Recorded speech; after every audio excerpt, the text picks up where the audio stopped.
अहिल्या माझं ऐक, असा अविचारी निर्णय नको घेऊस ग. दोन्ही मुलांना दुखवून काय मिळणार आहे तुला? अगं त्यांच्याकडे बघूनच जगतोय ना आपण. आणि ते जर लांब गेले तर कुणाकडे बघून जगायचंय आपण? सया दादा हेच समजावून सांगण्याचा प्रयत्न करत होता की त्या दोघांना तू स्वीकारायला हवंयस. सया दादा माझा भाऊ, त्याने सुद्धा मला समजून नाही घेतलं. त्याने सुद्धा त्यांचीच साथ दिली आणि आता तू सुद्धा त्यांचीच बाजू घेऊन बोलतोयस माझ्याशी. मग इतक्या वर्षाच्या संसाराचा काय उपयोग? तुलाही ही अहिल्या कळली नाही ना? ही अहिल्या तिच्या तत्वांसाठी जगते, तिच्या तत्वांसाठी मरते आणि तिला कधीही खोटं सहन होत नाही. तुम्ही सगळ्यांनी माझा विश्वासघात केलाय. अहिल्या आता यापुढे या घरातल्या कुणीही त्यांच्याशी संबंध ठेवायचा नाही, नाहीतर माझ्या सोबतचे सगळे संबंध तुम्हाला संपवावे लागतील.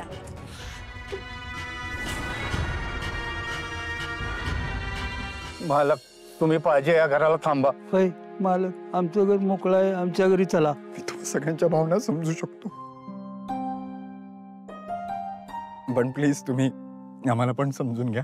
माझ्यासाठी आईचा शब्द हा शेवटचा शब्द आहे, त्यामुळे मला तिची आज्ञा पाळावी लागेल.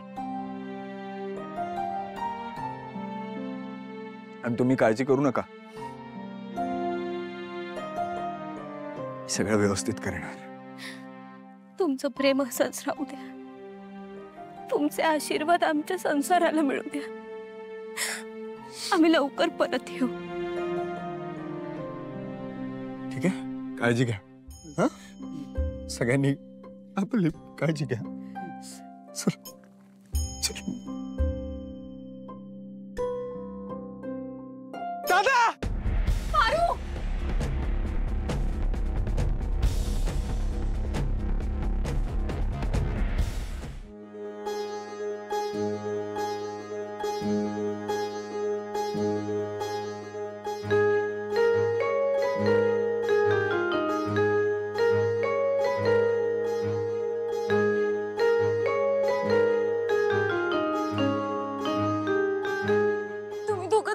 ना प्लीज. दादा मी तुझ्यासोबत येतो. चल ना, मी येतो तुझ्यासोबत. चल ना. नाही रे, प्रीतम सर, राम वनवासाला गेल्यानंतर भरताना समद राज्य सांभाळलं होतं. तुम्ही लक्ष्मण नका हो, भरत व्हा. किर्लोस्कर कंपनीला आणि या घराला गरज आहे तुमची. समद्यांची काळजी घ्या. दिशा मॅडम सारखी राक्षसीन घराचा घास घ्यायला बसली. त्यांच्यापासून या घराला वाचवा. देवी आईना खरी गरज तुमची आहे.